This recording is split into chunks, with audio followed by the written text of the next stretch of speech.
We've talked about this before. When you grow up in this country, pretty much the only thing that you're aware of if you went to church was the end times from a premillennial dispensationalist perspective, right? And where that comes from is largely from the evangelical movement and then also Darby and C.I. Scofield. And we've covered that before. So what we're presenting here is a little bit different. In fact, it's quite a bit different. Hopefully you guys have been enjoying it so far, but this is nothing new. It might be new to us, but it's definitely nothing new. But I was thinking about it this morning and like how to talk about some of these things. And of course, we're going to get into the Bible here in a minute, but almost what we're going to cover today is Daniel 11. We're going to do 10 and then probably half of 11. So every scholar believes that Daniel chapter 11 up until 36 is history. That it's speaking about a period of time in history, mainly the Persian, Greek, and then introduction into the Roman Empire. And so they all see that as history. They all believe that until verse 36 of Daniel 11. And this is where something really interesting happens. And if you think back to Daniel's 70 weeks, this is where they insert roughly 2,000 year gap. It's like the gap theory. And it happens again here too, which we'll dive into. But I was thinking about it today, and it's like, okay, well, where does that come from? Well, it was before Darby, actually. Where our modern understanding comes from is definitely from Darby, but before Darby, it was from the early Jewish scholars. And these were men that did not believe that Jesus was the Messiah, right? And so it's like if you were to grab your kid and say, hey, we need to talk about this. And they're like, I don't want to talk about it. Well, you know that there's something going on there. And in my view, I feel like this is what has happened with some of the early scholarship too, because when you read the book of Daniel, and then it affects the way you read the book of Matthew and the other synoptic gospels, and then it affects how you read the book of Revelation, they're the ones that framed this up for us originally, right? And these were men that, keep in mind, that did not believe that Jesus was the Christ. And so it would be ultra convenient then to totally bypass the most famous empire in the history of the world, which is the Roman Empire. And it would be ultra convenient if you don't have to talk about Jesus, you don't have to talk about the time of the apostles, and you definitely don't have to talk about your own government coming crashing down in 70 AD, and you don't have to talk about your temple being destroyed, right? So before Darby, the Jewish scholars held this view, and the reason that they held that view is for all the aforementioned things that we're going to talk about. And that's a big Band-Aid, right? That's a big Band-Aid to just rip off. But I feel like we kind of have to do it if we're going to examine this other view at all in detail. And when we get into Daniel 11, you'll see that there's a succession of kingdoms, right? You go from the Babylonians to the Persians to the Greeks, and then we make this meteoric, rainbow leap 2,000 years in the future, which now would be, quote, in our time. And they're making it about a revived Roman Empire and a revived Messianic age, right? Well, if you're a Jewish person, and this is not to disparage Jewish people at all, but if you're a Jewish person, of course you would look forward to a time when your nation would be restored in its former glory, right? And this is part of what is being developed in their eschatology as it unfolds in the pages of history. So, like, if you guys get into some of the commentaries and some of the scholarly works on the book of Daniel, and you read the modern scholars, just know that what they're thinking and most of their interpretation of Daniel is not original. Like, it's not an original thought. It comes from much earlier scholarship, specifically from the Jewish scholarship. So with that, we'll get going. Let's see if there was anything else that I was supposed to say here.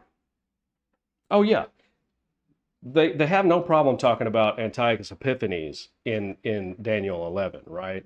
And the reason they don't have any problem speaking about that is, of course, because it gave rise to, this during the time period of the Maccabean revolt, where, of course, the Jewish people came out victorious. They rededicated their temple for a time, and everything was good. They'll talk all about that. But what they try to do is they try to make all of Daniel 11 and 12, or parts of 12 rather, about the Maccabean age. What modern scholarship does is they expound on that, and they look forward to a revived Roman Empire, right, 2,000 years later, and the revival of the same Jewish empire of old. So, anyways, we're going to get into this. You guys can make up your own mind. At the end of the day, that's what this is all about: is everybody be convinced of their own mind. But we got to remember that whatever we think about the end times, it totally affects what we do. It totally affects how we live, and it totally affects how we approach certain relationships too. Jeremy was just telling me about some things that really confirm all of this, right? Because if you're waiting, if you think impending doom is right around the corner, well, we've talked about this before, but you're just going to ride this thing out, right? We're just got to hold on to the end, because the Bible says that those that endure to the end will be saved. And we assume that that text is written to us, and as we talked about before, those things really aren't necessarily the case. Okay, so a little bit of review for those that weren't here. We're not going to belabor all this too much, but in Daniel 1, this is the Babylonian Empire.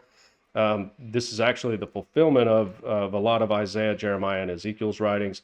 Daniel and his three friends, Hananiah, Mishael, and Azariah, are taken captive to Babylon under Nebuchadnezzar.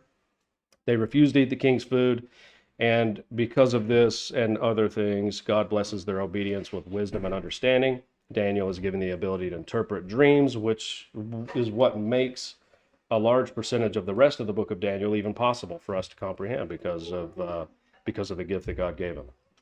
Daniel chapter 2, we have the statue. This sort of lays the groundwork for all of the book of Daniel, because you see that this book is primarily going to be speaking about these successive empires, in which case you have the Babylonians, the Persians, the Greeks, and then finally the Romans, and we've talked about that before too. Daniel interprets it, and he's like, look, this is what when you read the book of Daniel, you see that this is it's about leading up to a culminating event. And when you run the numbers, it culminates in the time of Jesus, whether it's the 490 years, or if you'd rather take the 70 weeks, however you want to get there. It brings us right into the time of our Messiah and the culmination of the things that the book of Daniel is primarily speaking about. And then we get this introduction of a stone cut without hands. This is, most scholars, I personally interpret this to be Jesus himself. He strikes the statue, and his kingdom grows into a great mountain, his eternal kingdom. So the theme of that is God rules over all the kingdoms, and will establish and did establish his everlasting reign. He uses the kings and the kingdoms of this world to get there. So we can't just totally shut off politics, because if we shut off politics, then we miss the apparatus that God uses to affect this place that we call Earth and America too. He's sovereign over all things. We'll see this play out in the book of Daniel too, coincidentally. So kingdom number 1, Babylon, you're the head of gold. This is 626 BC to 539 BC. Then you have the Medo-Persians. After you, another kingdom that is inferior to you, silver chest and arms. We refer back to this a lot because this is the starting gun for the entire book of Daniel. 539 to 331 BC. Then you got the Greeks, the belly and thighs of bronze, the kingdom of the Greeks, 331 to 168 BC. So we're getting really close to the time of Jesus now. 168 BC would have been the same time period of Antiochus Epiphanes and those sorts of things. Close anyways. Kingdom number 4. This is where people have the issue, right? It's either Rome the most famous empire in the history of the world, or it's a revived Roman Empire. And the futurist believes that this will be a revived Roman Empire sometime in our day, right?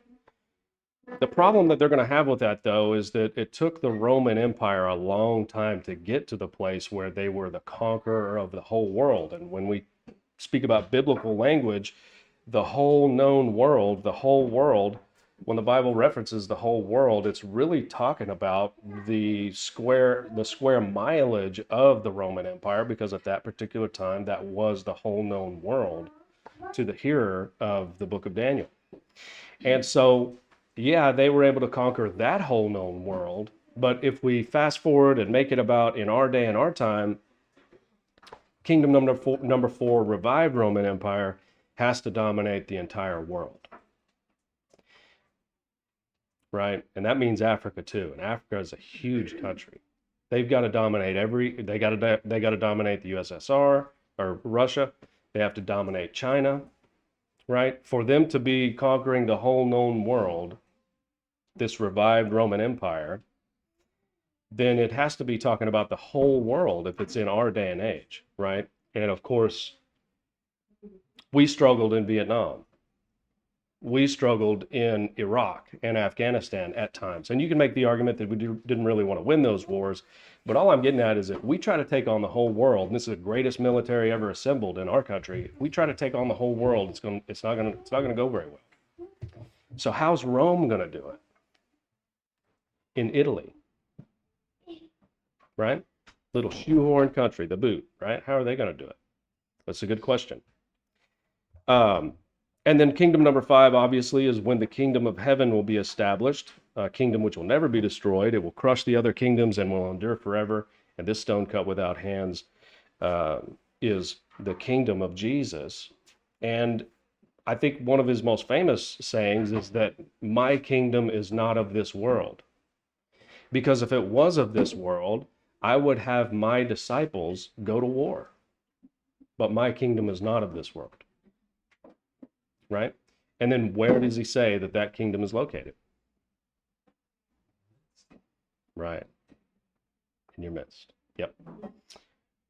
The kingdom of heaven is within you. And this is not some new age stuff that's gaining in popularity today, which is to say, we'll cast off all of Christianity, we'll cast off all of Islam, we'll cast off all of these world religions. And it's all about me going inside of myself to find God. That's not what we're talking about here. Because if you do that, if you go inside yourself to find God, then you are God. And of course, that's what they say, that you're a star seed, right? That you're the divine presence. And that's not what the Bible is talking about, of course. The New Age, coincidentally, they don't have any prophecy to hang their hat on at all. None. Zero. Neither does Islam. Really, they've got, a handful of prophecies or whatever. But the Bible is laden with prophecy. And we've had a myriad of people over the centuries that have tried to tell us what it means. Some have done a better job than others. But that's our job, right? It's our job to figure out what exactly is happening in some of these books, which is why it's been incredibly enjoyable for me personally to go through these with you guys. Hopefully you guys will say the same. I don't know, you probably hate me, but okay, we're only to Daniel 3. So Nebuchadnezzar builds a golden image and commands everyone to worship it. You got Hananiah, Mishael, and Azariah there again. They refuse, thrown into a fiery furnace. God delivers them unharmed, and a fourth figure that is like a son of the gods appears with them in the fire. Some people say this is an angel. Some say this is a theophany, an appearance of Jesus in the scriptures. But either way, the king acknowledges their God's power. So he's acknowledging God's power. When we summarize it there, he's faithful to his servants and he is present with them even in persecution. Then to chapter 4, Nebuchadnezzar dreams of a great tree that is cut down, leaving only the stump. This is yet some more imagery that we have here. Daniel interprets it, that the king will lose his sanity and live like an animal for 7 years because of his pride. This is Daniel using the same gift that God had given him that he didn't have prior. And so we see him working and doing what he can to serve others. So after the appointed time, the king's reason returns, and he glorifies God as the true king of heaven. So all of these things are working together for Daniel there. And he's being able to serve as a witness in these subsequent kingdoms. What's the theme? God humbles the proud and rules over all the nations, right? Daniel 5, King Belshazzar, this is Nebuchadnezzar's descendant, hosts a feast and desecrates the temple vessels, handwriting on the wall, many, many tekel parson. Daniel interprets this as God has numbered Belshazzar's days, weighed him, and found him wanting, and that same night Babylon falls to the Persians. And this sets in motion the succession of these kingdoms that are represented by the statue in Daniel chapter 2. So you got the maneuver there of Babylon ruling and reigning over that region, and now we're moving into the Persians. And this is kingdom number 2. Then in Daniel chapter 6, Daniel gets promoted, but these officials try to trick the king into banning prayer to anyone but him. Daniel continues to pray to God and is thrown into a den of lions. God shuts the lion's mouth and delivers them. Darius then honors the God of Daniel as the living God. So here's yet another example. Daniel chapter 7. This is where things get pretty squirrely. Daniel 9 too. But Daniel dreams of 4 beasts rising from the sea. This is obviously symbolic of the world empires that Daniel has previously shown us in Daniel chapter 2. These are the same, followed by the appearance of the Ancient of Days and one like a son of man. You know, that's the same title that Jesus bestows on himself, actually. He calls himself the Son of Man. And he is to receive an everlasting kingdom. The 4th beast is terrifying and represents a final oppressive empire. Its horn speaks great blasphemy. We've talked about this, how Rome definitely is signified in Daniel chapter 7. We also talked about the history of the Caesars, especially Vespasian and Titus, who destroyed the Second Temple. Now, this is the same period of time that those that hold to the futurist view, they totally skip over this part. And so did the early Jewish commentators. You know, we talked about this, but if you're a Jewish person, of course you wouldn't want to talk about this, right? Because you rejected your Messiah. They rejected their Messiah. And what did he say? Well, good. So this is where the 2,000-year gap in dispensationalism comes from.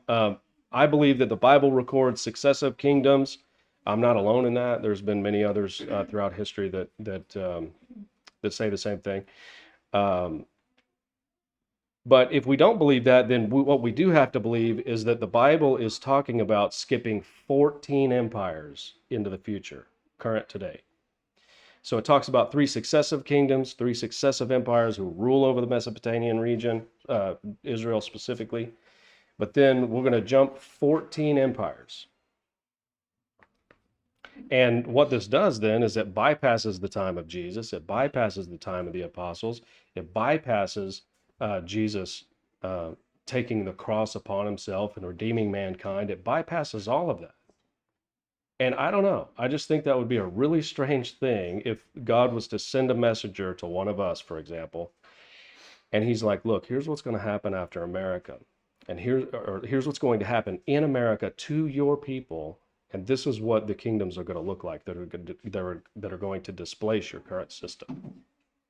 But then the messenger does not tell us about this 2,000-year gap at least, and then he also doesn't tell us about 14 other empires that are going to come onto the scene.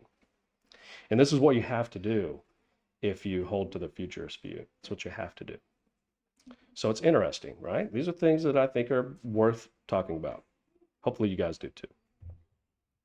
Okay. Human empires rise and fall, but God's kingdom, ruled by the Son of Man, ruled by Messiah. The kingdom is given to him, and it will endure forever. Where? Right here and right here, right? Where is the kingdom of God? Well, turn to your neighbor.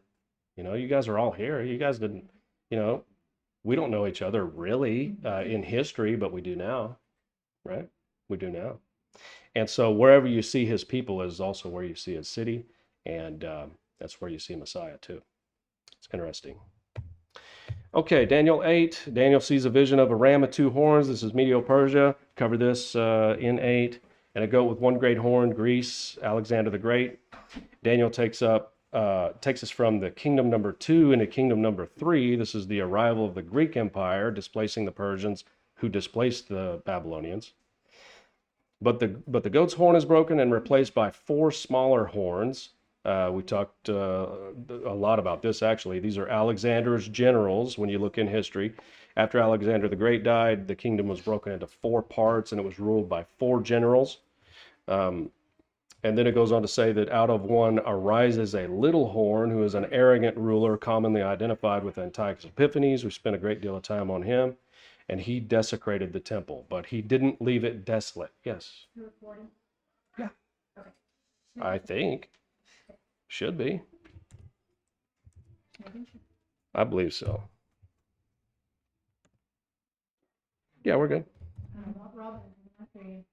Huh? No, I do not. So Antiochus doesn't desolate the temple. He doesn't leave it desolate, but he definitely does desecrate it. And everybody's in agreement that the abomination of desolation was at least first foreshadowed within Antiochus Epiphanes. Everybody agrees on that. Then we get into Daniel chapter 9. This is the 70 weeks. It's another way of saying, it's a way of giving the statue, in a lot of ways, a period of years that we can measure. And that's what the 70 weeks represents. 490 years. It's pretty much the divine timetable given to us that leads us to the point of the coming of the Anointed One, our Messiah, and the end of sin. We don't often think about the end of sin, right?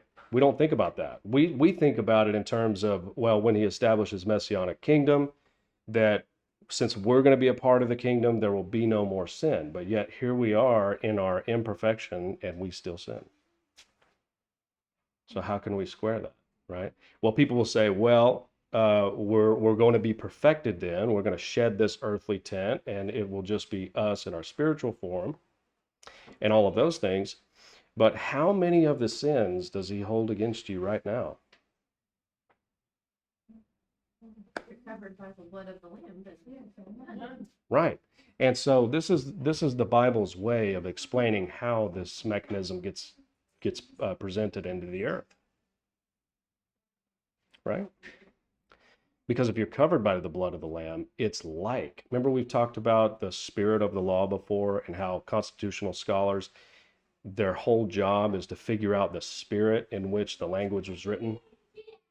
Well, the Bible uses its own language that is not, you can use our language to interpret it, but the Bible literally speaks its own language, and it's supposed to be interpreted inside of the confines of the book as a whole. And so when we do that, when we add up the 490 years from the decree to rebuild the temple, what we find is that the Messiah was supposed to come and put an end to sin. And that's in effect what he did when he hung himself on the tree. He took upon himself the curse, right? There's no more curse. And what was the curse? The curse was of the law, right? So it's the blessings and the curses of the law. So if you do this, your life's going to look like this. If you do this, your life's going to look like this, whether it's great or terrible. It's a great and terrible thing to fall into the hands of the living God. And so what we're really saying here is the Bible makes the claim, I believe, that when the Messiah came, that he was going to put an end to sin and install his kingdom, right? Well, so when you start thinking about that in a progressive way, if we're covered under the blood and he doesn't hold our sin against us, isn't that putting an end to sin? It's interesting. And the prophecy also predicts the Messiah as being cut off, right? And anywhere else you see the word cut off, the language cut off used, it always means that person, an individual, is going to suffer this violent death, which is of course what we see that takes place with the crucifixion of Jesus. And then shortly after, we have the destruction of Jerusalem that follows in AD 70, where, Judaism has not been allowed to be practiced in 2,000 years, right? We're getting really close to 2,000 years that Judaism cannot be practiced, but because to practice Judaism, have to have a temple, have to have a priesthood. Now, if we stop and think for just a minute, a lot of people are rooting for the temple to be rebuilt so that the Messiah can come and all of those things. But if we just zoom out, if we say that that's what we're looking forward to, then also what we're saying we're looking forward to is millions of Jews dying in our time. And also what we're saying is that it's okay to sacrifice animals again, and that somehow he's going to honor their sacrifice of an animal because there's a separate redemptive plan. So some Christians are rooting for this day, but Paul is explicit. He's like, look, if you, so let's say, for example, I'm like, hey, I did something really bad. I'm going to sacrifice this goat, right? For example, you guys would look at me and you say, what are you doing, man? You don't have to do that. Like, that's why we have Messiah. That's why we have Jesus, right? That's what you guys would say to me. And what I'm saying is that that's what I'm saying about the Jewish people too, right? Because the Jew is one who is a Jew inwardly and not one outwardly. That's what Jesus said. Now, in the book of Revelation, we start examining this people group where they say that they are Jews and they are not, but do lie. Well, who were the only people that were saying that they were Jews? Be the Jewish people, right? And Jesus was like, no, they're not. They're lying about that. And so what I'm getting at really here, and it's really quiet in here, hopefully you guys are okay, but what I'm really getting at here is that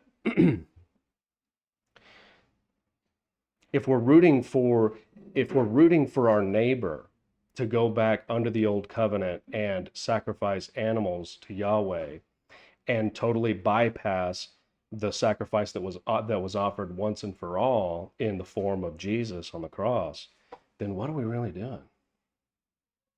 And who does that benefit? Who would that benefit? I think that it would benefit the same people group that interpreted Daniel to mean that it's going to be in thousands of years or however many years that our kingdom is going to be restored. But the kingdom is not a physical one because Jesus already told us that, right? Interesting. Don't get mad. I'm just saying that when you start putting all this stuff into the scales and really thinking through, because we all have the same thing in common. Like, we were meant to be programmed.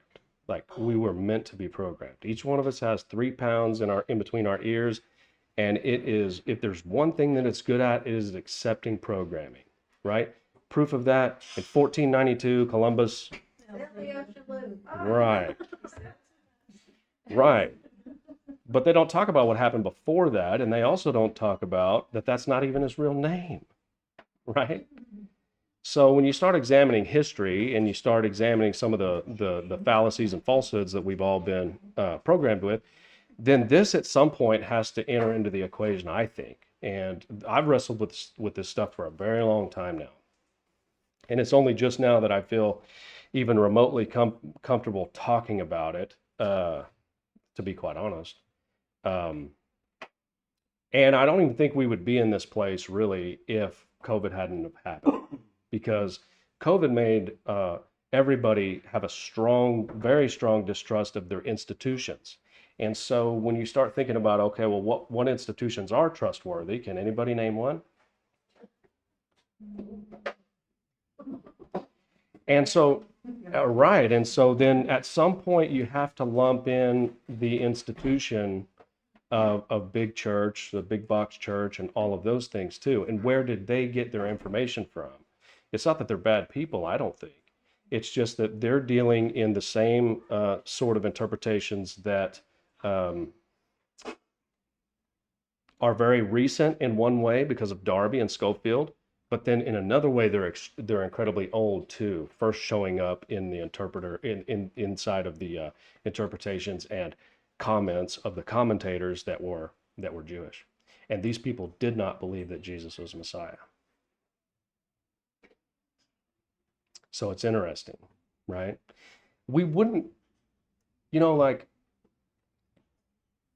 I just want to be careful here. I'm not broad brushing, but I am saying that there was a small group of people who held a Vulcan death grip on the scrolls in the time of Jesus. Who were they? Right. Yep. And once Jerusalem fell, most of them were wiped out. But then later on, you have these people that are Jewish by ethnicity, and there is a difference between being Jewish ethnically and what the Jewishness that Christ talks about, right? Because he's like, look, you can be one ethnically all day long, but that doesn't mean that you're a Jew, because the type of Jew that I'm talking about is one inwardly. And so would we listen to them as it pertains to any other facet other than end times eschatology? Let me phrase it another way. How do we receive the Holy Spirit, right? It's when we believe in Christ that we receive the Holy Spirit, right? That's what the Bible teaches. Well, if you don't believe in Christ, then what? You don't got it. You don't got it. And would it be a good idea to listen to them? Because if it were a good idea to listen to them, we would still be obeying every law and every commandment possible in our own strength. And you guys know how that works out. It ends up in a burning dumpster fire. You can't escape it. None of us are perfect. We're never going to be perfect. You can try to obey Torah all day long.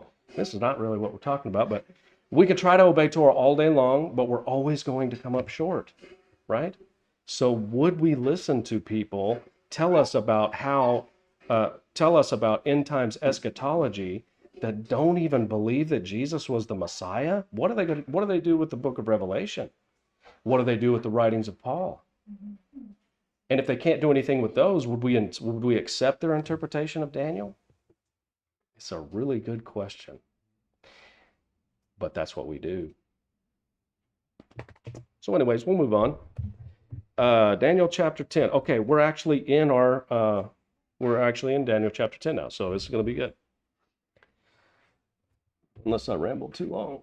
No, it's only 4. I think we're good. All right. So Daniel chapter 10. In the year of Cyrus the king of Persia, a message was revealed to Daniel, who was named Belteshazzar. And the message was true and one of great, bless you, and one of great conflict. But he understood the message and had an understanding of the vision also. In those days, I, Daniel, had been mourning for 3 entire weeks. I did not eat any tasty food, nor did meat or wine enter my mouth, nor did I use any ointment at all until the entire 3 weeks were completed. So why was Daniel in mourning? It's a great question. It's probably because the difficulties that were being encountered by his fellow Jews who had already been given permission to go back into Jerusalem and to try to rebuild and restore the temple walls and then later the temple itself. And they were having some extreme problems. So that's one option. In which case Ezra, the book of Ezra, captures this moment for us in chapter 1, right? He starts off about this. And there were great problems. So it's possible that this is what was going on. There are other things that there are other thoughts that are possible too. Wait a minute, what do we do here? Is this right? Did I mess this up? Is this 10? Can you guys verify what I just read? Was that 10? Okay. You've been reading them. Yeah. Okay, now in the first year of Cyrus, king of Persia, is that right in succession? Yeah. No? What verse? The first verse, yes. It's in the 3rd year. Okay. It says in the 3rd year. But it's the right verse. Okay. Yeah, I don't know. I don't know what I did here, but I mean, if I had my Bible, but this is the first time I don't bring the Bible up here with me, and we may have screwed it Are up. you supposed to be reading Ezra? Maybe. Ezra? Yeah, I think that's what happened. Yes, that's exactly what happened. Thank you. Okay, Book of Ezra. Now, in the first year of Cyrus, king of Persia, in order to fulfill the word of the Lord by the mouth of Jeremiah, the Lord stirred up the spirit of Cyrus, king of Persia, so that he sent a proclamation throughout all of his kingdom and put it in writing, saying, Thus says Cyrus, king of Persia, the Lord, the God of heaven, has given me all the kingdoms of the earth and has appointed me to build him a house in Jerusalem, and so on and so forth. And so, what I was trying to get at before I stepped on myself was that this could be what Daniel was in mourning about, is because the decree had gone out, they were re-entering Jerusalem, and there were massive difficulties there. It could be. Okay, we'll continue.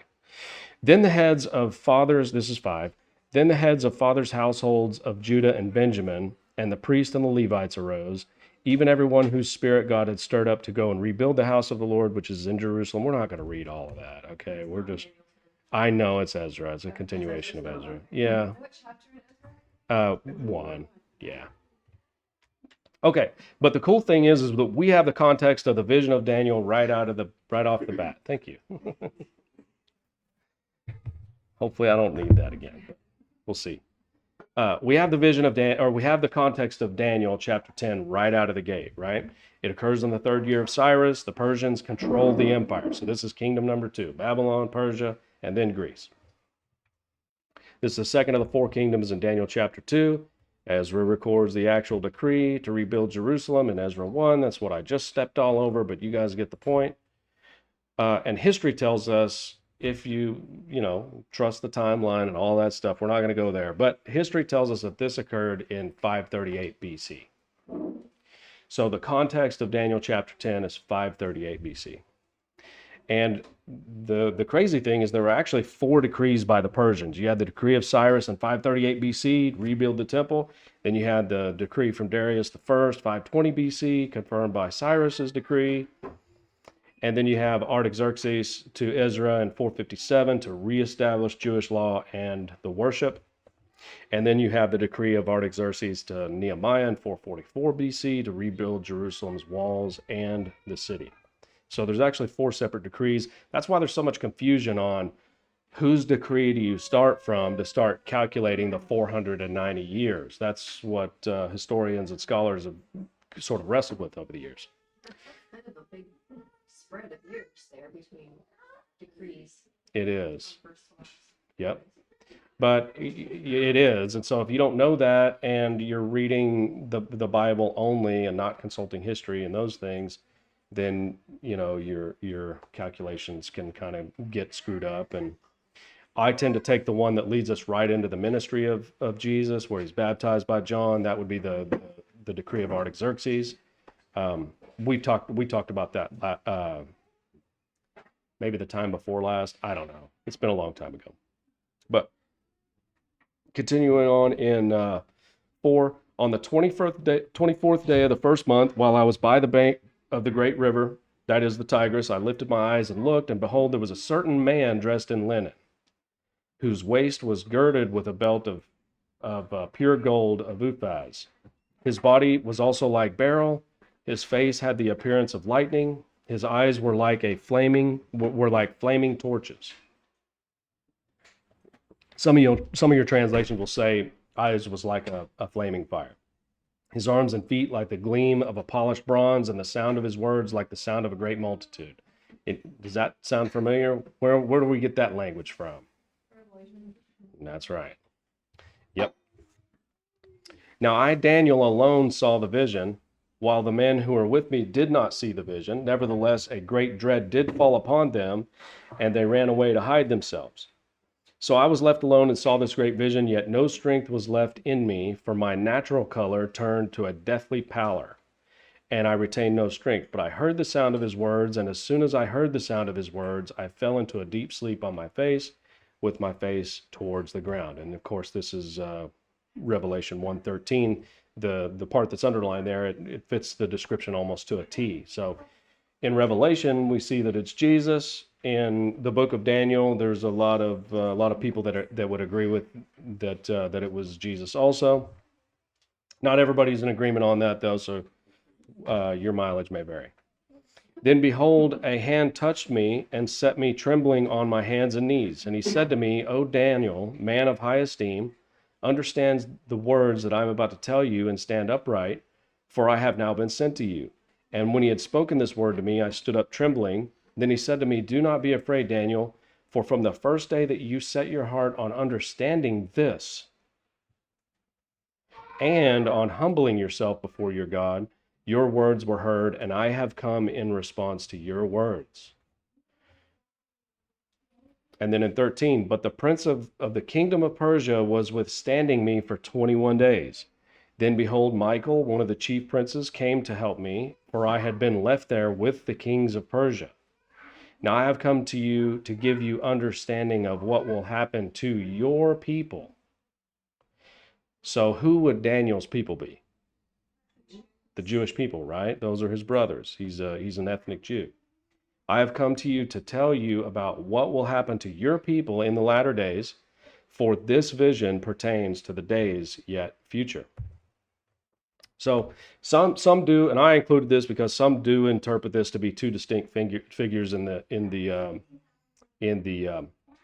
vision there. So you have in their mind you have Jesus in the first instance, and then an angel in the second. So there's a lot of questions there. Is this Jesus only? Is it Jesus and another angel? Is this a theophany, one of the many theophanies that we read about? Or is it just an angel or a combination of the two, right? I think that the best thing that we can do is to look at Revelation, Revelation 1:13, I believe it is, and look at what is being interpreted there, and then backdate it and superimpose it onto Daniel. I think you can do that, and it's no problem. But you always have to leave the door open for you to be wrong about some of these things. And I think we need to get really good at doing that, because if we shut the door to truth, then it's at that very moment that we have cut off the flow of truth, right? So we don't need to be too dogmatic about some of these things, because it'll shut the door to future revelation for us later on, right? I just think it's a good habit to get into. So what about verse 13, though? Understanding what will happen to your people in the latter days, right? So this is about Israel. Period, really.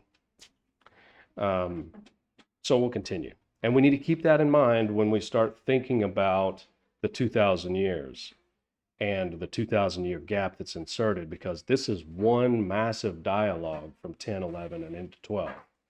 So if he's if the angel or Jesus, however you want to take it, if he's saying this is what was going to happen to the Jewish people, then that naturally should make us ask some questions. But the prince of the kingdom of Persia was withstanding me for 21 days. Then behold, Michael, one of the chief princes, came to me, for I had been left there with the kings of Persia. Now I have come to you to give you an understanding of what will happen to your people. So this verse has been the topic of discussion for many scholars, interpreters, and commentators over the years.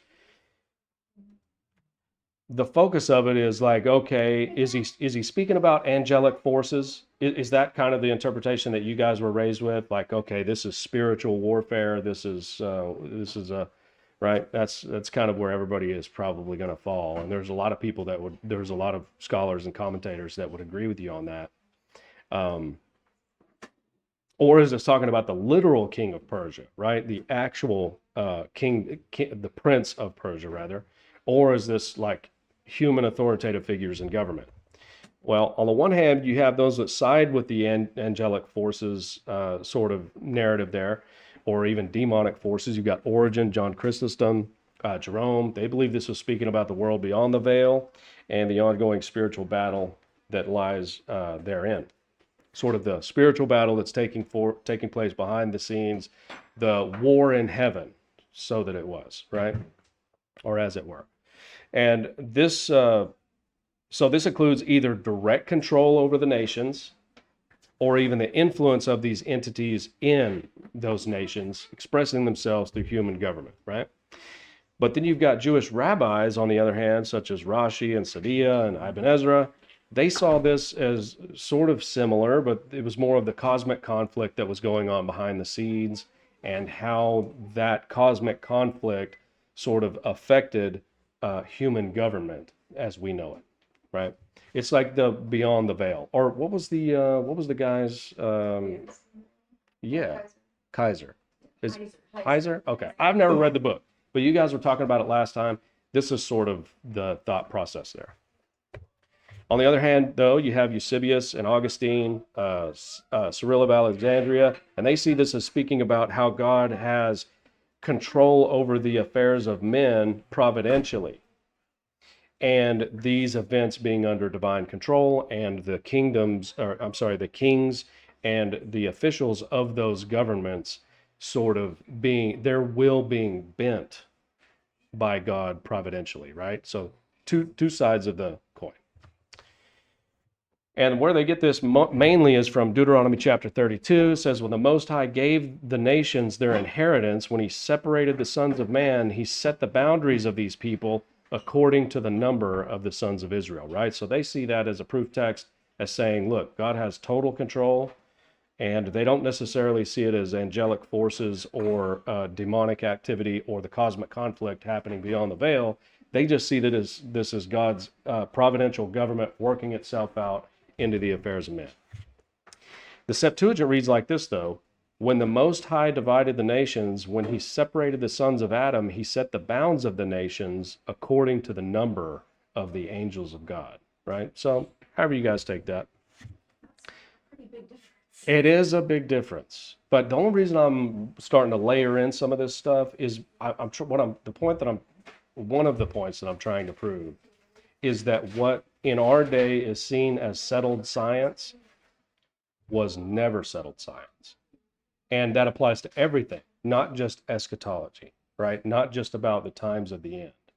And so is it possible that we're wrong about Daniel chapter 10 if we think that it's angelic forces, or is it possible that it's just the human institution of government and God working providentially through them, right? And if we're wrong about those things, isn't it even a greater possibility that we could be wrong potentially about some of our views surrounding the end times? That's the only reason I'm layering this stuff in.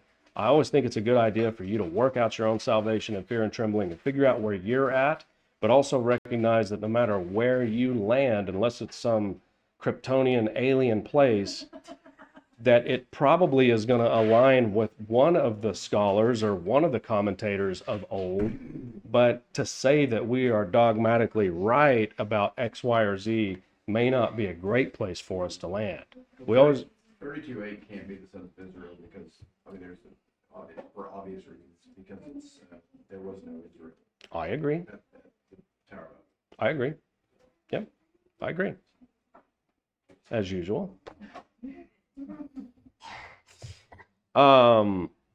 Now I have come to give you an understanding of what will happen to your people in the latter days, for this vision pertains to the days yet future. The Septuagint reads, now I have come to explain to you what will happen to your people in the latter days, for this vision concerns those days.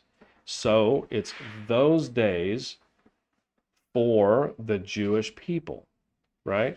So is this the Jewish people in 2025, or is this the Jewish kingdom in the first century, right? Interesting. I think it's pretty plain, though. I think that when you don't do violence to the text and you let the text tell you what it's talking about, I think it's pretty evident that it's speaking of what will happen to your people in the latter days within the confines and context of Daniel chapter 2 and Daniel chapter 7 and Daniel chapter 8, within the 70 weeks, right? Within the span of 490 years. I really think that's what we're talking about. And of course, I had to put this in there. Does it seem more likely that Daniel would see a vision pertaining to Israel and the rest of the world in 2025 or sometime in the future under a revived Roman Empire and under a revived Jewish government? Or do we think that, or like the rest of the book of Daniel describes the events leading up to the end of the age? In this case, we're talking about the end of the Messianic age, right? So these are just questions we have to ask ourselves when we're trying to figure out where we're at in our eschatology, because wherever we land at in our eschatology totally lends a hand in our behavior right now today. And I'm not trying to confuse anybody either. Hopefully this isn't confusing. This is not what I'm trying to do, is confuse anybody. I'm just simply trying to open the window to say that there's a pretty good chance, I would say strong to significantly strong, that sort of the evangelical modern interpretation that we've been handed is, there's a good chance that it's not correct, right? Because he's the Antichrist. He's going to be the Antichrist. He's going to be the Antichrist. There's a prophet every other day on YouTube. And they don't even know what they're talking about. I hate to say this, but they really don't have a clue. They don't even know what they're saying, right? And so it lends its hand to a lot of squirrel-brained activity that we can get caught up in if we listen to the wrong people. Okay.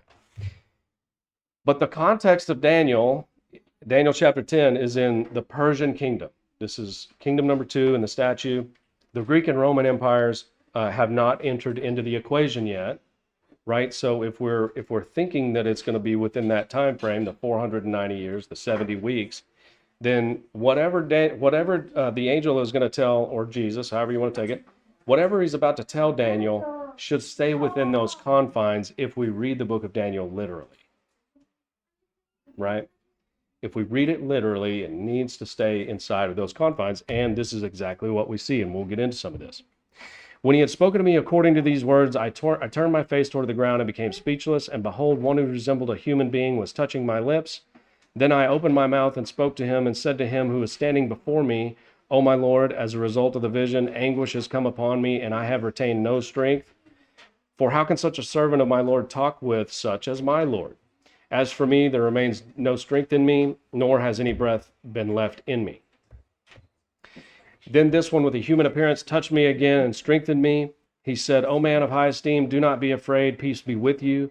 Take courage and be courageous. Now, as soon as he spoke to me, I received strength and said, May my Lord speak, for you have strengthened me. This sounds ultra, sort of King Jimmy-ish, but it's not. It's I think this is the NASB, but word for word. It's not great at themes, but it's a pretty decent word for word. Then he said, Do you understand why I came to you? But I shall now return to fight against the prince of Persia.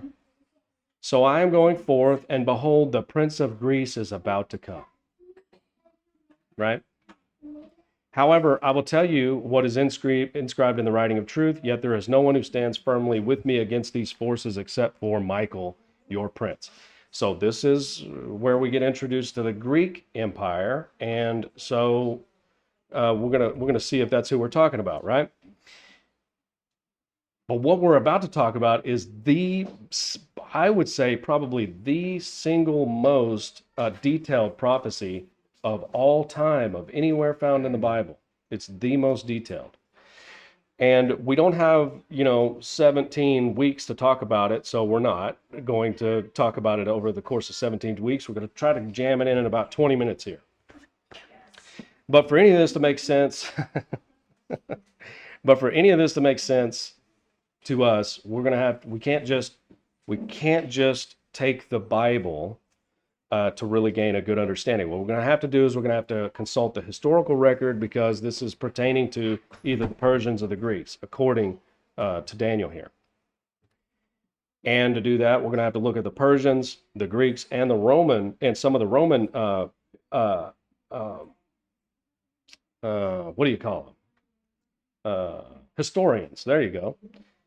Now, I didn't include all of this stuff, but just some of the stuff that makes sense in a short period of time. So something odd here happens, though, in the next couple of chapters. If you're more of a dispensational, premillennial leaning, and then we've talked about it before, this is large part due to Darby's reinterpretation of Daniel chapter 9. It throws the whole thing, throws the whole train off the rails, kind of. Up to 1136. He's saying, so, even dispensationalists, even premillennials, They see everything up to Daniel chapter 11:36 has already been passed. They view that as history, right? So in that we have agreement majorly. They see it all as past. But this is where you have to insert at least 2,000 years once you get past 36. You have to insert 2,000 years.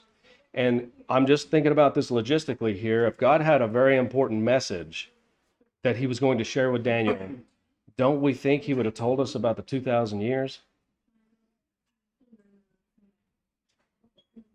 Right? I mean, I don't want this to come off as being gruff or like rigid or dull or whatever, but I'm just saying, if the Bible is there for us to receive truth from it, then what kind of God would withhold truth from his children by not telling us about this leap of 14 empires, this leap of 2,000 years at a minimum right now? So it's interesting. And if we do that, if we do insert the 2,000 year gap, as the evangelicals do, then we have to bypass the most famous empire in the history of empires, which is the Roman one. And we have to bypass the time of Jesus. We have to bypass the Second Temple era completely. That's what you have to do, because you can't reconcile it any other way, especially with math. It's irreconcilable. We already covered some of this in Daniel chapter 9. I'm sure you guys don't remember all of it, but you can always go back and talk to your friends and watch some of the videos on, or watch the video on 9. But continuing in 11 here, in the first year of Darius the Mede, I arose to be an encouragement and a protection for him. And now I will tell you the truth. Behold, there will be 3 more kings that are going to arise in Persia. Where are they going to come from? Persia, right? This is kingdom number 2. The Greek kingdom has not inserted itself into the historical record yet, according to Daniel. This is the Persian Empire. Then a 4th will gain far more riches than all of them. And as soon as he becomes strong through his riches, he will arouse the whole empire against the realm of Greece.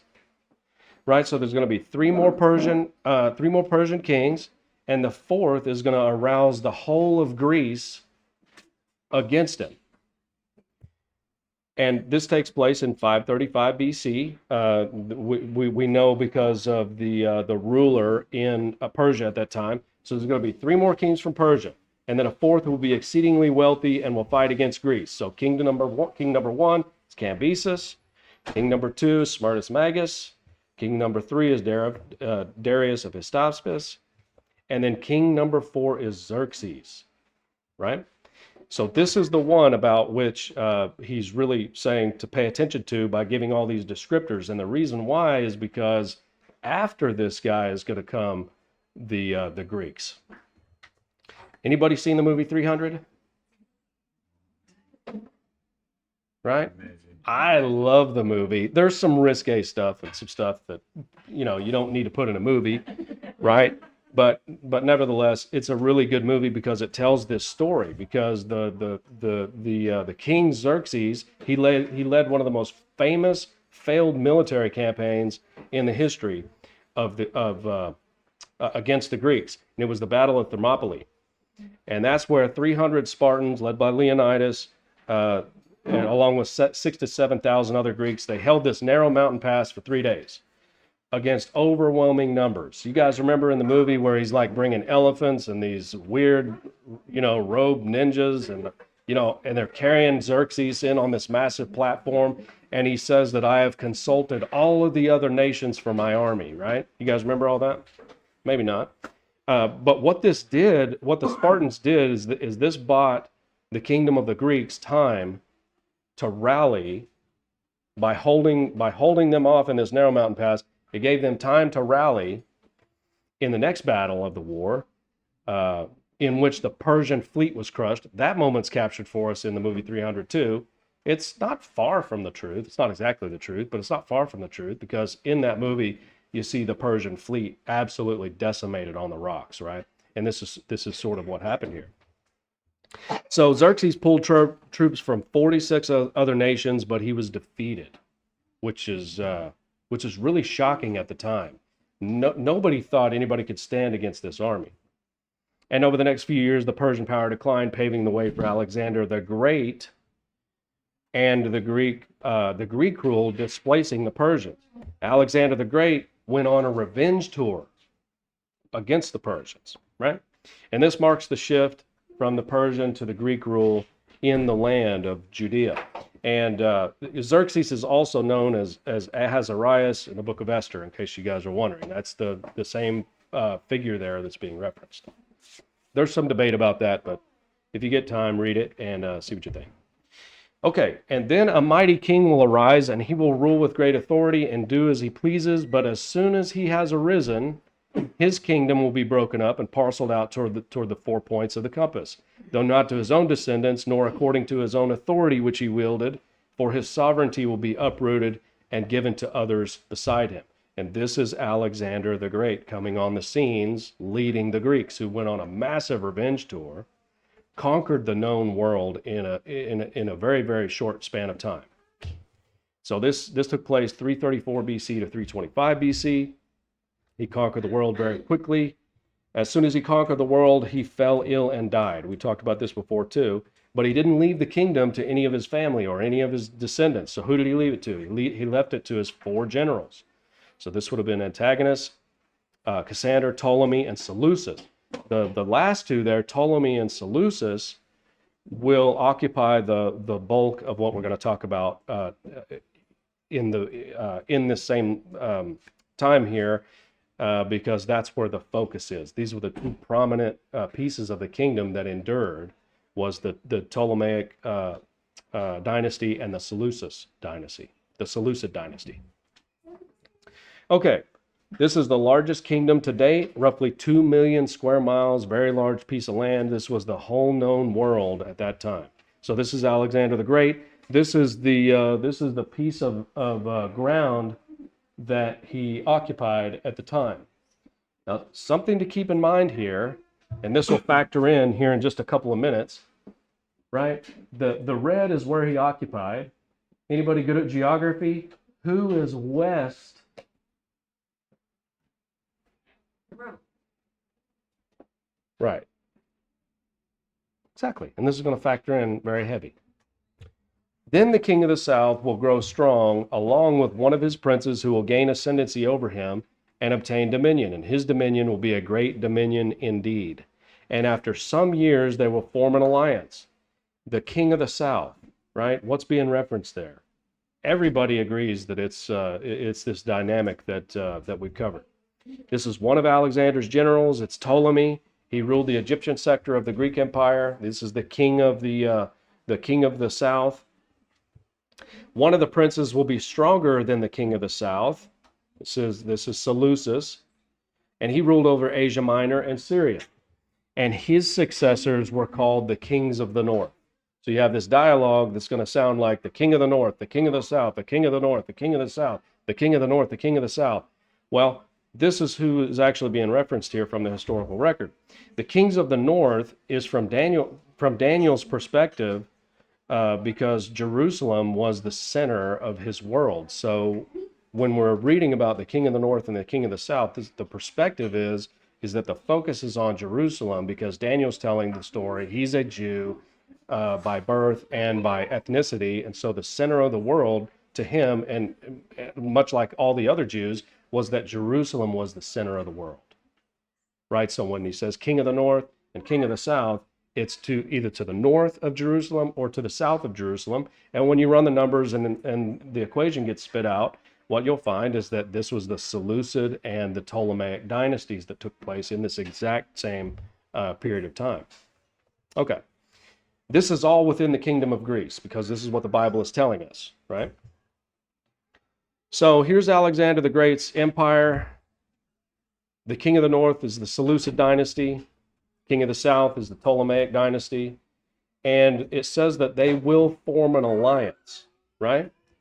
It was a divided empire because Alexander the Great left it to his 4 generals. The 2 most prominent generals occupied the north and the south, but the divided empire will come into an alliance. And this is the marriage that took place in history featuring Bernice, who was the daughter of Ptolemy II. So when we're reading in 11, it's talking about this alliance that's going to happen, this marriage that's going to take place, this peace offering that's going to come to terms. Basically, what happened is they came to a bride price on Bernice, and this bride price was given in 252 BC. And all this is recorded for us in Appian-Syrian Wars, and then also in Porphyry of Tyre, who's a major historian of the day, philosopher and historian, actually. Him and Jerome, who translated the Latin Vulgate, him and Porphyry of Tyre were like stepbrothers that were fighting for the same family, right?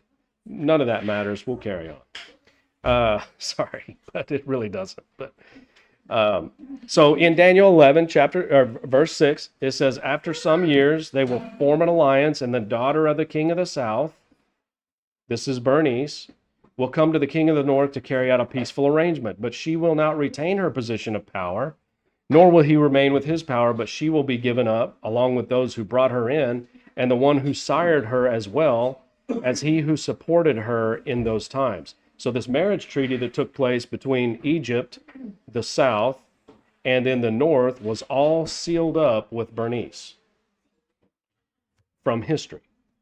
So you had Ptolemy II, who was the king of the south of the Ptolemaic dynasty. He gives his daughter Bernice to marry the king of the north, Antiochus II, of the kingdom of the north, or the Seleucid dynasty. This takes place in 252 BC. And everybody pretty much agrees on this. But this didn't end well, because the king of the south, Ptolemy II, dies, and Antiochus II kills Bernice and her infant son, and the whole alliance, the whole peaceful arrangement, the whole peace deal falls apart. And then the inter-empirical war continues inside of the Greek Empire. It's a struggle for control between the north and the south, between the Seleucids and the Ptolemies. And this takes place in 246 BC. But one of the descendants of her line, this would be Bernice's line, will arise in his place, and he will come against their army and the entire fortress of the king of the north, and he will deal with them and display great strength. So after Bernice and her son were murdered, her brother Ptolemy III enters the picture, and he becomes the king of the south within the kingdom of Greece. He launched his own revenge tour, much like Alexander the Great, against the north, and he took the throne in 246 BC. And then he immediately leads an army north to avenge his sister Bernice's murder, right?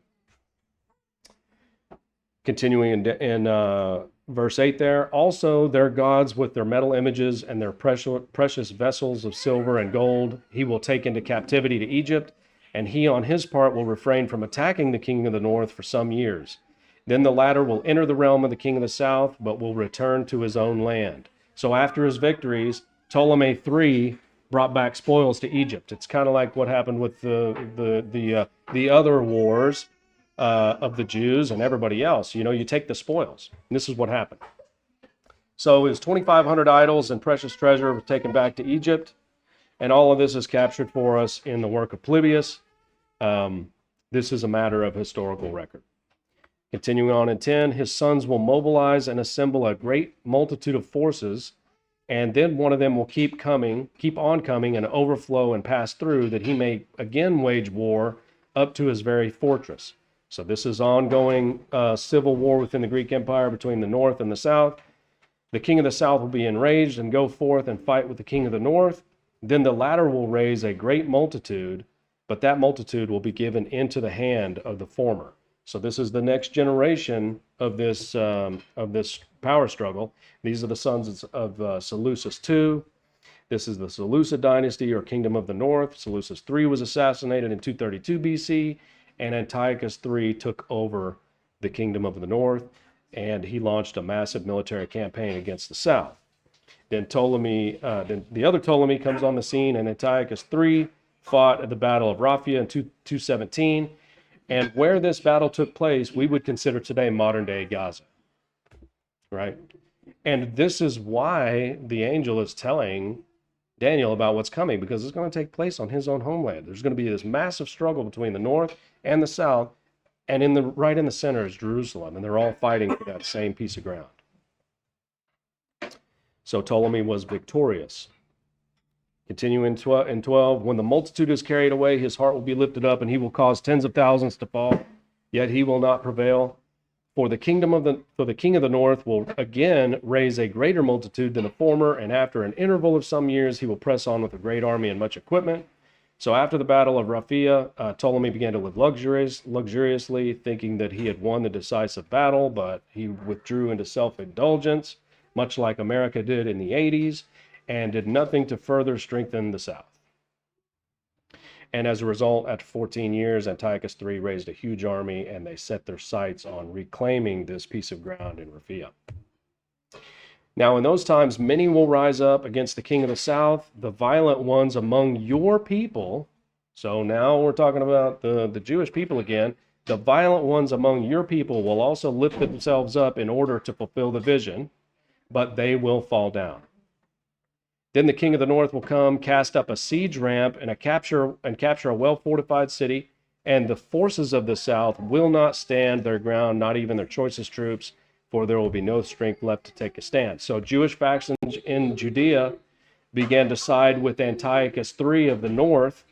They were tired of Ptolemaic rule of the south, and Antiochus, along with his army and support from the Jews, captured the city of Sidon in 198 BC, right? So now we're down to 198 BC in Daniel's timeline. But he who comes against him will do as he pleases, and no one will be able to withstand him, and he will also stay for a time in the beautiful land. So if Daniel's writing this, what would we think of when we say, if Daniel says they're going to settle in the beautiful land, where would we think he was talking about? Yep, at least in that area, with destruction in his hand. So he's going to pitch his tent there, and he's going to be intent on destroying it. So Antiochus III, the king of the north, now completely dominated the region. This was a battle of control of Judea and Israel, and the beautiful land now shifts from the king of the south, which is Ptolemy IV, to Antiochus III in 198 BC. Ptolemy IV is no longer able to resist Antiochus, allowing him to do as he pleases. 17 says, he will set his face to come with the power of his whole kingdom, bringing with him a proposal of peace, which he will put into effect, and he will also give him the daughter of women to ruin it. But she will not take a stand for him or be on his side. So Antiochus III attempts a diplomatic takeover of the south by giving his daughter, this is Cleopatra I, to marry Ptolemy V.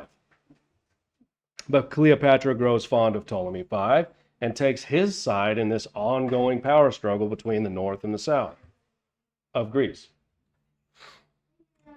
This is not the same Cleopatra who ruled over Egypt. That Cleopatra was 51 to 30 BC, so you get even closer to the time of Jesus there.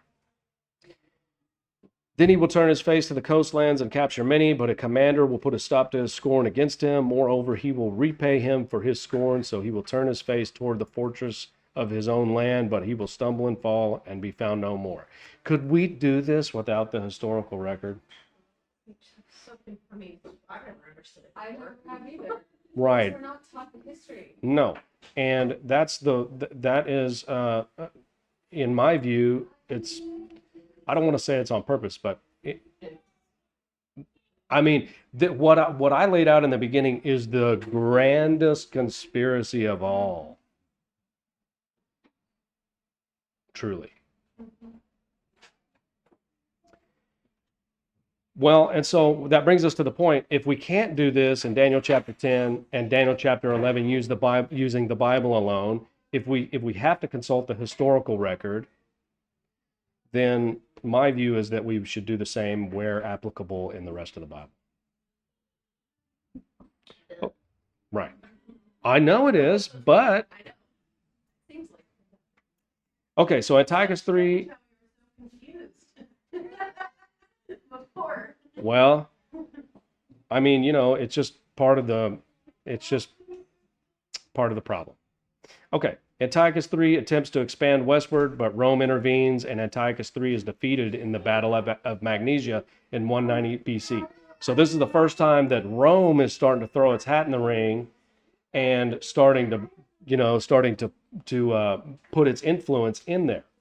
And so that's interesting, and that'll of course pay dividends as we get into the Roman piece. But after losing to Rome, who was not part of the Greek Empire, it was not part of the Greek Empire at the time, Antiochus III returns to his homeland. And Rome imposed a massive war tax or an indemnity in an attempt to raise the money against him. Rome imposed a massive war indemnity, like a tax. The loser of the war always pays. And they never write history. Ever. Right? So we are a collection of thoughts that are a result of the preceding kingdoms winning the wars and then writing the history, right? So I know you're shaking your head there, but I'm just telling you, it's crazy. Okay, so what he does in an attempt to pay this massive tax is he tries to plunder a pagan temple in modern-day Iran, and he was killed there in 187. So whoopsie daisy, right? He tries to pay the money back, and he ends up getting killed in the process. So not good. Then in his place, one will arise who will send out a tax collector for the glory of his kingdom. Yet within a few days he will be shattered, though not in anger nor in battle. And in this place a despicable person will arise, on whom the honor of kingship has not been conferred. So he's not the rightful heir. He's a despicable human being. Keep that in mind.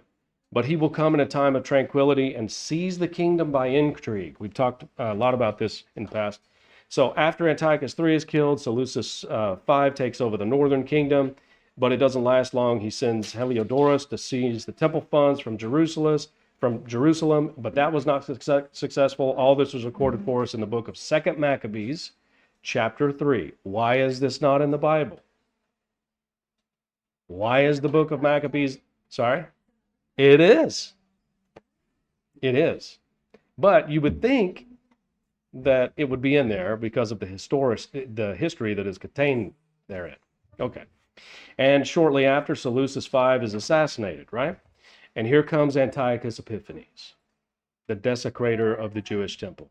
He was not the rightful heir to the throne, but Demetrius was. Demetrius I. But he was a hostage in Rome at the time. Demetrius I was.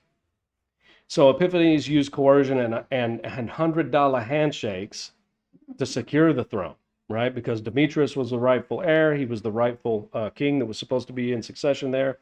Epiphanes used political intrigue and some $100 handshakes to take over the throne. The overflowing forces will be flooded away before him and shattered, and also the prince of the covenant. And after an alliance is made with him, he will again practice deception, and he will go up again to gain power with a small force of people. In a time of tranquility, he will enter the richest parts of the realm, and he will accomplish what his fathers never did, nor his ancestors, but he would distribute the plunder, the booty, and possessions among them, and he will devise his schemes against strongholds, but only for a time. Right, so he's trying to buy you remember what we did, and I hate to say this, and I'll probably cut this out later, but you remember what we did in Iraq and Afghanistan? We flew over there dumping just $100 bills like you couldn't believe in these tracts, like, we're your friends, we're here to help, we're with the government, right? And all that was just an attempt to try to buy the hearts and minds of the people in our time, and this is exactly what happened in their time. So he went into this land and started distributing the wealth among the people. Here I am. I'm the greatest of all time. You know, all you have to do is just see me as a valid king and everything's going to be fine. I'm from the government. I'm here to help, right? So Antiochus Epiphanes defeated Egypt, the southern kingdom, and also the prince of the covenant.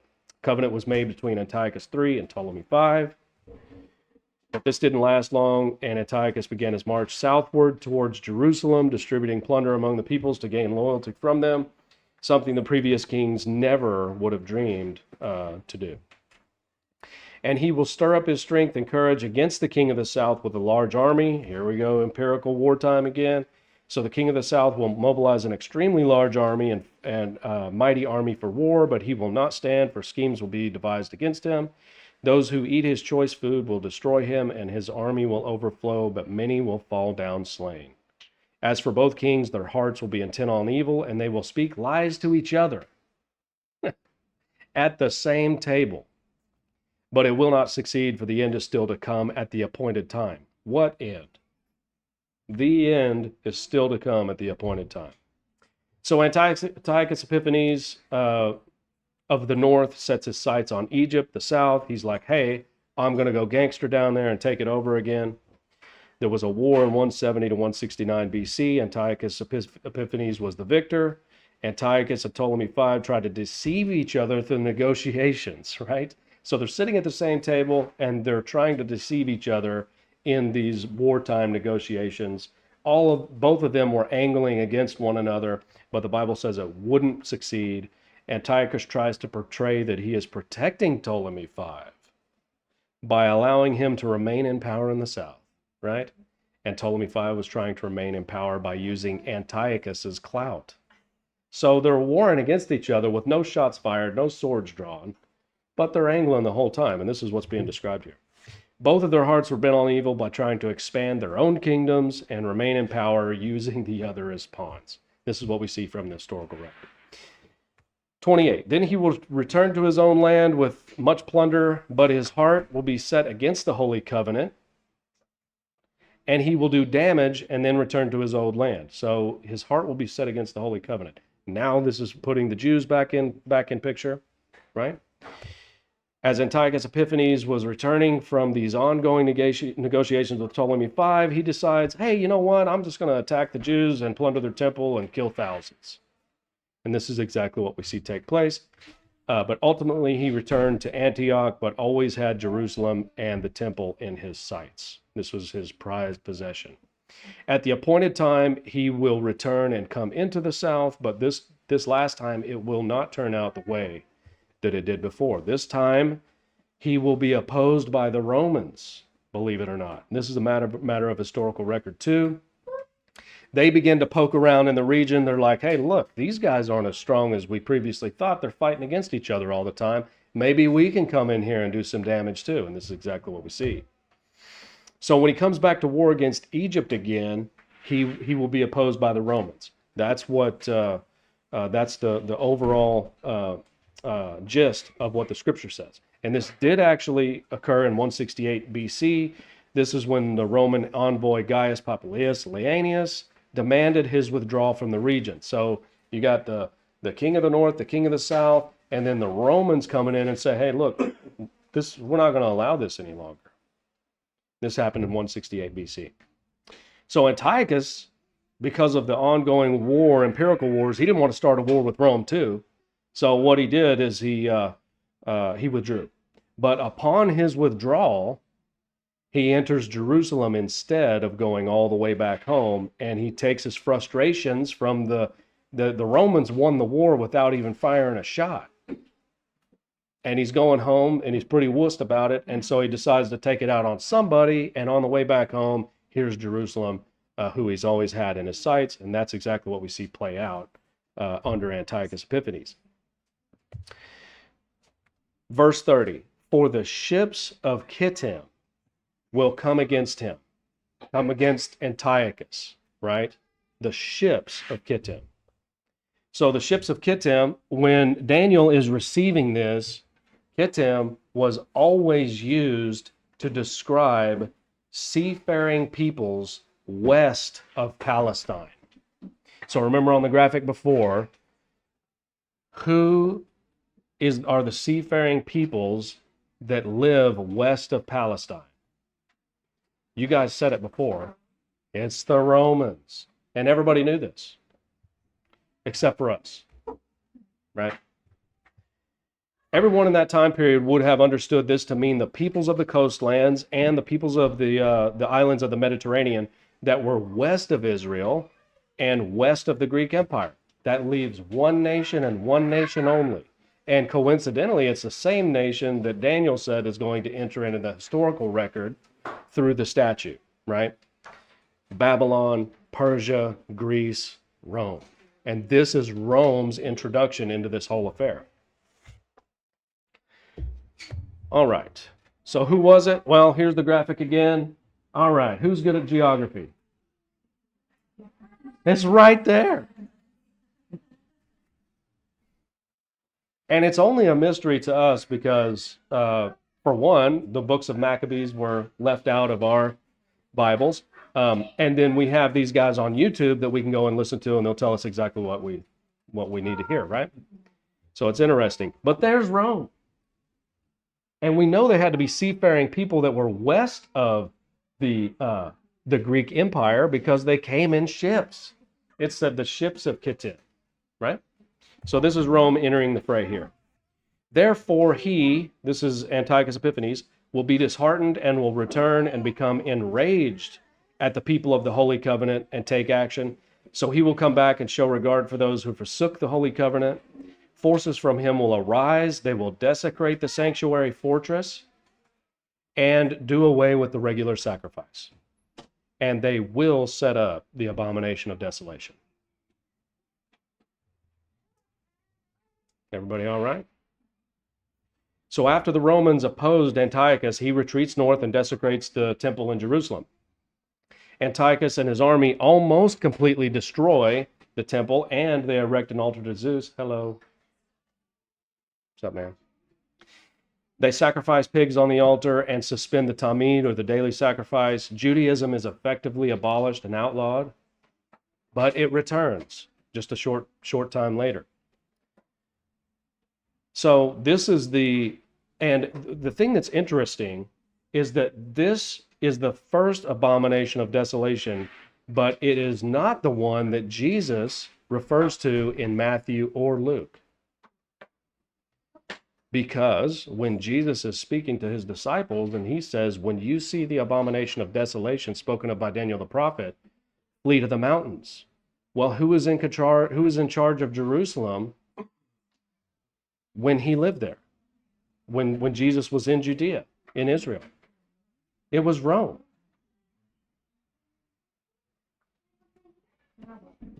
Right. That's a great question, right?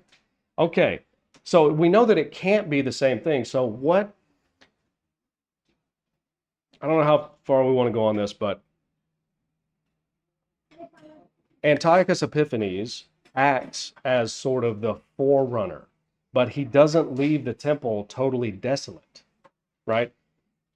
The Bible is saying that he will set up the abomination of desolation, but he does not totally leave the temple desolate.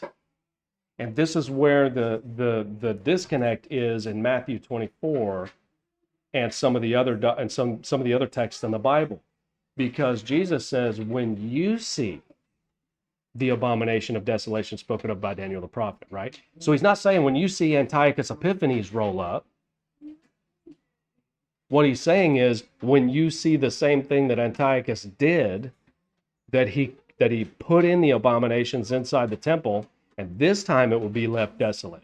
And when you see Jerusalem surrounded by armies, flee to the mountains. Okay? So Jesus likens the temple destruction of the Romans in 70 AD with the earlier one in Daniel in 167 BC. They happened very close to one another. All right. Josephus says, a certain king that should overcome our nation and their laws and should take away their political government and shall spoil the temple and forbid the sacrifices to be offered for 3 years' time. And indeed, it so came to pass that our nation suffered these things under Antiochus Epiphanes, according to Daniel's vision, and what he wrote many years later before they came to pass. In the very same manner, Daniel also wrote concerning the Roman government. Hold the phone. And that our country should be made desolate by them, the Romans. So is this Rome in our day? No. And in the very same manner, Daniel also wrote concerning the Roman government, and that our country should be made desolate by them. And all these things did this man, Daniel, leave in writing as God had showed them to him. So by smooth words, Antiochus will turn to godlessness, and those who act wickedly toward the covenant, but the people who know their God will display strength and take action. Those who have insight among the people will give understanding to the many. Now, this is still talking about the desolation of Antiochus, right? Because this is still in Daniel. Now, when they fall, they will be granted a little help, and many will join in with them in sincerity. Some of those who have insight will fall in order to refine, purge, and make them pure until the end time. So, which end time? Because it is still the end time, it is still to come at the appointed time. So this describes the corresponding Maccabean revolt in 167 and the Hellenization of the Jews.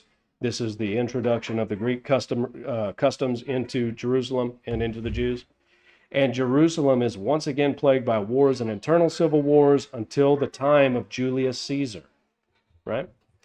The Maccabean revolt was successful, and in 164 BC, the temple was reclaimed and dedicated. And the Jews will scream about this one from the rooftops because they won. It's because they won. And this is where Hanukkah comes from, the Feast of Dedication. This is what some of you have decided to do instead of, well, pretty much all of you decided to do instead of Christmas. And the reason for that is for a very good reason, right? This is where it comes from, is from the Maccabean revolt. And we would know that if we read the book of Maccabees like we did any other book of our Bible. Is the book of Maccabees perfect? No, but it definitely gives us tremendous insight into the historical record. The time of the end is still to come. So he's saying, look, it's going to look like this is it when Antiochus rolls into town and desolates the temple and sets up the pagan altar. And it's going to look like that, but the end is still to come. And it is for the appointed time. So is this the end of the world?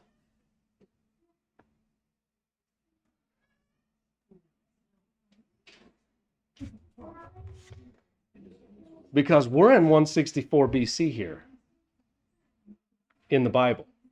Now, on the YouTube channel, we might be in 2026 at some convention or something, but in the Bible, what the Bible's talking about, as a matter of history, we're in 164 BC when Antiochus Epiphanes rolls into town and does his business. But the Bible is saying that this isn't the end. It is yet for an appointed time. And this is the exact same time that Jesus refers to when he tells his people that the Romans are going to annihilate you and destroy your temple. And the stars of the heaven, the Jewish government, will no longer give their light. The stars and the moon will no longer give their light. The sun will be darkened. All of these are if you take the Bible literally, what you'll find is that all these terms have been used to describe Israel and their government in the past. And so the abomination of desolation that the Jews reference is the one that happens in the time of Antiochus Epiphanes, right? But the one that Jesus references can't be the same one because the Romans are already under control. Sorry? Well, it's a funny story, but we'll talk about it after. That'll open up a whole other can of worms, right? Does everybody get that? Does everybody understand that if you use history and you take the Bible literally, that Daniel is telling us about a time, if you consult the historical record, telling us about a time when Antiochus will roll through town, but then the Romans will oppose him? And that when he rolls through town, that it's not the end, but the end is still to come at the appointed time? Good night. Huh? Okay. I was going to say, I don't know if my septic system can handle all that, but sorry. Yeah, I'll cut it out. Maybe not, though, actually. My God. Okay.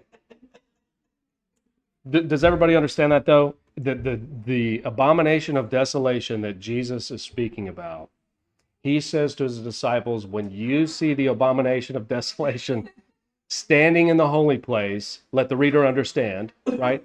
It can't be the Greeks.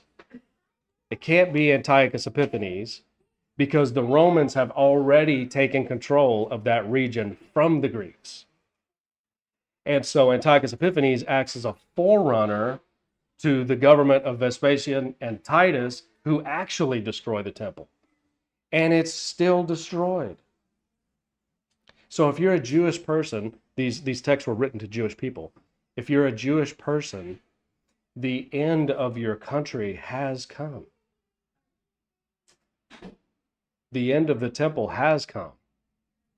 Right? Remember when Jesus said, he said, he was talking to the government at the time, and he says, the kingdom is going to be taken away from you, and it is going to be given to a people that are worthy of it, or who bear the fruit of it. And the reason that I'm doing this is so that upon you may fall all of the righteous blood of the prophets. All of it. Well, who does the righteous blood of the prophets, whose head does it belong upon?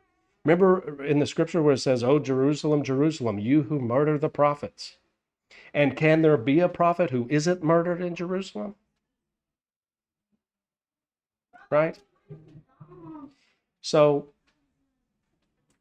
the abomination of desolation, in short, that is referred to in Daniel 11 is Antiochus Epiphanes. And Jesus uses it as a similitude in Matthew 24. He's like, when you see the same thing that Daniel saw in his day come upon your nation, get out of here. When you see Jerusalem surrounded by armies, bail out, man. You got to get out. Why? Because it's going to be turned into a lake of fire. Jerusalem is going to be turned into a lake of fire. And it was. Yep, and it was. And so this is what happens. I know some of you probably are like, what the heck are we even doing then? But this is what can happen when you don't, when you go to church and you get 2 Bible verses and 20 minutes of personal stories, and you hear about the difficulty that the pastor encountered with his tire when he was going deer hunting. I hate to say that, but it's true, right? And we all deserve better. Like God's people deserve much better than that. They deserve the Bible to be theirs too. And the only way that your Bible can become your Bible is through understanding. And I'm not talking at you. I'm saying this about me too.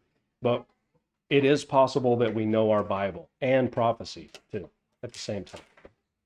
So that's about all we got here. Except for the part, this is where the dispensationalists insert the 2,000-year gap into their 70 weeks, the 490 years that Daniel talks about. This is where they put the 2,000-year gap. Now, it might be considerably longer than a 2,000-year gap. I'm just going off of right now, the estimates right now. There has to be a 2,000-year gap inserted. What's going on? Is everybody okay?